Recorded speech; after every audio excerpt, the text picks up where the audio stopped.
The temperature is dropping in New York, and baseball trade rumors are heating up at the GM's meeting in Orlando. This figures to be an active offseason for the Mets, and one name which keeps popping up is Ike Davis. And it's been a roller coaster ride for Davis in a Mets uniform. At times, he's been a prominent power hitter, but last season, his struggles at the plate resulted in him being sent down to AAA. Daily News' baseball insider Andy Martino has more now from the GM meetings. This is Andy Martino at the GM meetings in Orlando. The big New York baseball story today was that the Mets have begun to talk to other teams about Ike Davis. Sandy Alderson and Brewers GM Doug Melvin talked about a possible Davis trade.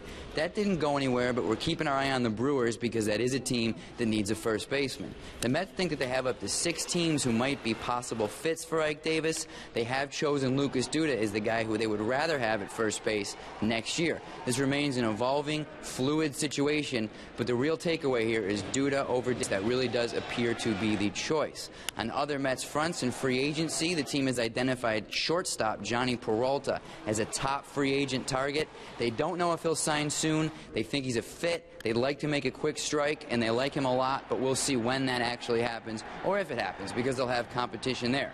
Now back to you guys in the studio. Thank you so much, Andy. And when you compare Ike and Duda's numbers over the last 2 seasons, they look relatively similar. Duda played 40 of his 221 games at first base. The rest of the time was in the outfield.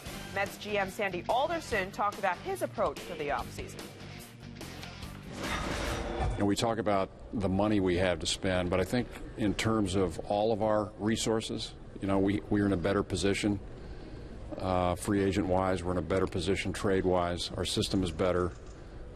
We have some accomplished players at the major league level, and we have a little cash. So, I think in those terms, we're better armed this year than we have been, whether we sign a qualified free agent or not. The fact that we don't have to give up a #1 draft pick, I think, is a significant change, and maybe a significant advantage.